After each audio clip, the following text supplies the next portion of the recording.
이 얘기는 방금 전에 있었던 얘기는 아니고요. 앞서 저희가 따로 짚어볼 테지만 박근혜 정부 시절 박 전 대통령이 교통사고를 가장해서 김정은 암살 계획을 세웠다. 이런 일본의 보도 하나가 나왔습니다. 조금 충격적이어서 짚어보기로 하고요. 그 전에 문 대통령 얘기부터 잠깐 짚어봐야 될 것 같습니다. 3일 앞으로 다가온 미국 순방길 준비에 박차를 가하고 있는데 오늘은 전직 주미 대사들을 만났습니다. 오늘 오전 모습부터 같이 보시죠. 실제로 배워온 분들도 계시고 아주 오랜만에 뵙는 분들도 계신데 다들 이렇게 건강하신 모습도 되니까 기쁩니다. 그리고 가족도 계신 분들이 또 외국에 나가셨다가 급하게 또 돌아오시기까지 하면서 함께 드려서 감사합니다. 전직 굵직굵직한 주미 대사들을 청와대로 초청해서 이제 한미 정상회담 앞두고 이제 조언을 좀 구한 건데 네. 이 자리에 좀 홍석현 전 특보도 있었는데 자리는 고사한데 일단 오늘 자리가 자리인 만큼 저렇게 참석을 한 겁니까? 네, 그렇죠. 왜냐하면 이제 사실 최근에 홍준표 전 지사가 그 방송 갖다 바치고 신문 갖다 바치고 고작 특보냐 이 발언이 일파만파 번지고 또 고소도 한 상황이 있지 않습니까? 특보 자리 이제 사임을 하고 그런 와중에 어찌됐든 자리에 참석하는 것이 썩 내키지는 않았을 텐데 그럼에도 불구하고 홍석현 주미대사 전 주미대사가 그러니까 주미대사가 언제 했냐면 노무현 정부 시절입니다. 그렇다면 바로 그때가 문재인 비서실장 시절이고요. 그러니까 당시에 주미대사를 하던 어떤 그 당시에 미국과의 어떤 관계라든지 그런 부분들에 대해서 또 홍석현 전 회장만큼 잘 아는 사람이 어디 있겠습니까? 최근에 또 어쨌든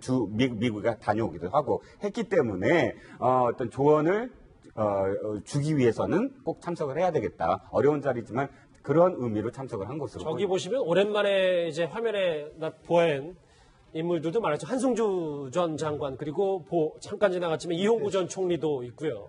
여러 가지 외교 안보의 과거 이제 수장들을 지냈던 분들이 이제 청와대에 오늘 속속 집결을 했습니다. 예, 이현정님 한미 정상회담 준비로 정신이 없어 보이는데 지난 주말 내내 화제가 된 소식은 평창 동계올림픽 단일팀 얘기가 나왔더라고요. 이건 무슨 얘기인가요?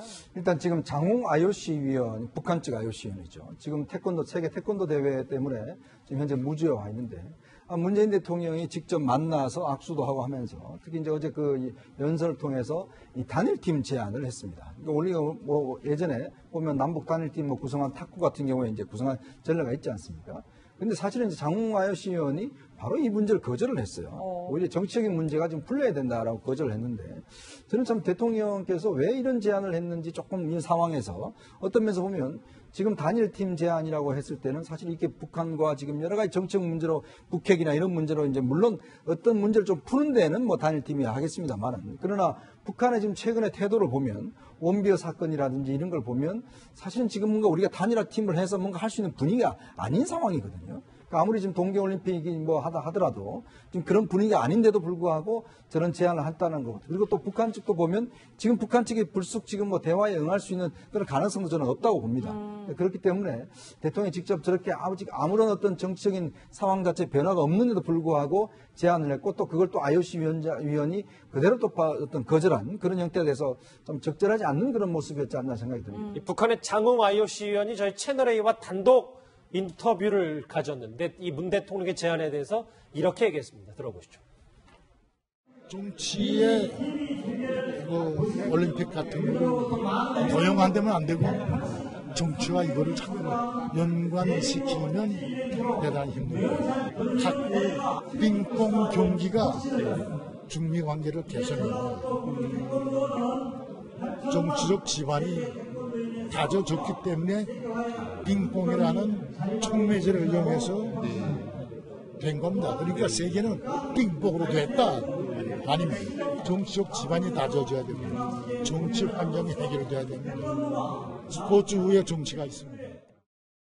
스포츠의 정치가 있다. 지금 한미 정상회담을 앞두고 문 대통령이 여러 가지 좀 제안들을 하고 있는데 북한의 반응은 정작 냉랭해요. 왜냐하면 제가 2년 전 얘기를 좀 북한 얘기 짚어봐야 될 게 있기 때문인데 이현정이 저거 얘기를 좀 해봐야 될 것 같아요. 박 전 대통령이 2015년 말에 김정은 실각을 위해서 공작을 벌였다. 저걸 우리가 어느 정도까지 사실을 좀 믿어봐야 됩니까? 글쎄, 뭐 우리 이제 국가정보원에서는 뭐 바로 부인을 했는데 사실은 이제 우리가 어떤 면에서 보면 이제 국가 전략 차원에서 이제 사실 저는 어떤 일도 충분히 할 수 있는 거기 때문에 저는 뭐 사실 확인은 뭐 되기는 거의 어렵다고 봅니다. 그렇지만 이제 당시 상황을 조금 우리가 되돌아보면 당시에 북한의 어떤 급변 사태에 우리가 예측을 많이 했었거든요. 예. 즉 급변 사태라고 하는 것은 내부의 어떤 뭐 반란이라든지 그걸 통해서 있다든지 또 하나는 이제 김정은의 건강 상태가 급격히 나빠져서 일어날 수 있는 일. 또 하나는 이제 예를 들어서 뭐 외부의 어떤 요인에 의해서 북한의 급변 사태가 날 수 있는 가능성. 그걸 뭐 충분히 이야기를 하면서 특히 아마 당시 정부에서는 이런 사태에 대비해서 여러 가지 이야기들이 사실 나왔던 기억들이 있습니다.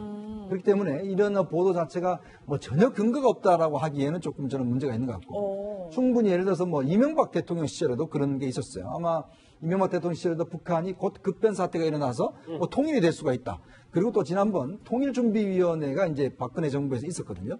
그 회의를 할 때 조금의 그 어떤 면에서 보면 곧 통일이 다가올 수 있다. 뭔가 갑자기 다가올 수 있다. 이런 어떤 메시지가 좀 있었어요.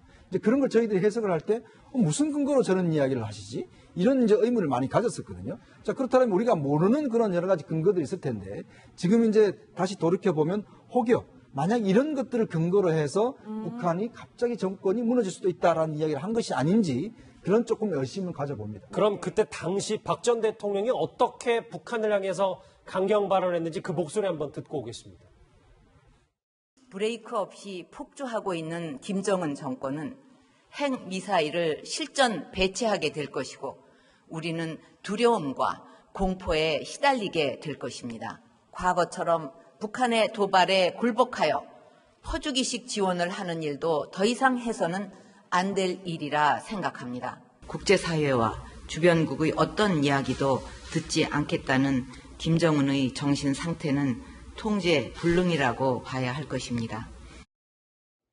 예, 일단 국정원은 이 보도에 대해서 사실 무근이다 이런 입장을 견지하고 있는데 아사히신문 보도를 잘 살펴보면 그 대응 방법, 뭐 이후의 대책 이런 것들이 굉장히 상세하게 나와 있더라고요. 그렇습니다. 뭐 일본 신문이 되게 이렇게 했으니까 전혀 근거 없이 하지는 않았을 거라 이렇게 보죠.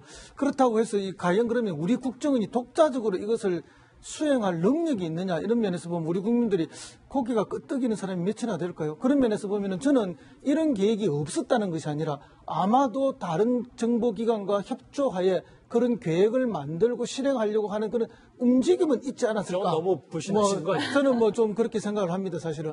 그렇게 해서 우리 독자적인 것이 아니라 오히려 뭐 다른 것과 연계해서 이런 것들에 대한 충분한 가능성들은 그때 언급이 되었고 반복적으로 우리 국민들에게 많이 이야기를 했기 때문에 가능성은 어느 정도 있다고 봅니다. 다만 이제 우리 국정원의 독자적인 행동은 아니었을 것이다. 오히려 다른 협조와 도움이 있었을 것이다. 이렇게 보고 그때 자신감이 넘쳤거든요. 정권에서의. 그런 걸 보면은 어떤 그런 추측할 수 있는 합리적으로 의심할 수 있는 그런 보도가 나온 것이 아닌가 이렇게 보여집니다. 예. 아까 뭐 자신감 넘쳤다. 박근혜 정부가 그랬다고 말씀을 하셨는데 박근혜 대통령이 이제 당시 북한 주민들을 향해서 이런 달콤한 말을 건네기도 했었습니다. 들어보시죠. 북한 당국의 간부들과 모든 북한 주민 여러분, 통일은 여러분 모두가 어떠한 차별과 불이익 없이 동등하게 대우받고 각자의 역량을 마음껏 펼치며 행복을 추구할 수 있는 새로운 기회를 제공할 것입니다. 북한 주민 여러분들이 희망과 삶을 찾도록 길을 열어 놓을 것입니다. 언제든 대한민국의 자유로운 터전으로 오시기를 바랍니다. 당시 분위기는 이런 발언과 이런 행동들이 나올 수 있겠다는 건 얘기가 되지만 좀 더 자세하게 들어가 보면 이종수 실장님 이게 자동차나 기차, 수상스키 등을 추적해서 사고로 가장할 수 있는 방법. 이게 뭐 영화 속에서 보던 장면인 것 같고 심지어 박근혜 전 대통령이 결재 문서로 사인까지 했다는데 이 부분은 어떻게 봐야 됩니까? 교수님께서는 아까 일본 언론에서 했기 때문에 근거가 없는 것은 아니겠다라고 말씀하셨지만 사실은 거꾸로 일본 언론이 대북과 관련해서 사실 굉장히 확인 안 된 소문을 갖고도 기사화되는 게 굉장히 많긴 합니다. 일본 언론들은. 그래서 좀 감안해서 본다면 소식통이라고 얘기하는데 소식통, 그러니까 소스가 이겁니다. 그 박근혜 정부에서 대북과 관련해서 정통한 일을 담당했던 소식통 이렇게 이렇게 표현이 되는데 과연 그 소시통이라면 국내 인사이고 국내 인사가 지금 시점에서 그러니까 박근혜 정부에서 결정적인 어떤 역할을 했던 국내 인사가 일본 아사히 신문의 인터뷰에 응해서 이런 것을 밝혔다. 가능할지 모르겠고요. 두 번째, 지금 이 부분이 김정은이 타는 자동차, 기차, 수상스키 등을 조작해서 사고로 가장한다라고 표현이 되어 있는데 사실 탈북한 고위급 어떤 그런 이 인사들이 만약에 이 대목에 대해서 확인을 한다면 거의 불가능하다라고 표현을 합니다. 왜냐하면 이미 김정일 때 이런 어떤 그런 암살에 대한 몇 번의 어떤 시도가 있었고 그 이후에 더욱더 철저해져서 도저히 뭐 이 접근 금지할 정도로 굉장히 큰 그런 엄격한 그런 그 통제가 이루어지는 국가에서 우리가 이렇게 조작을 해서 사고로 가장할 정도의 어떤 그런 인맥을 휴민트를 갖고 있느냐? 이미 휴민트가 무너졌다라고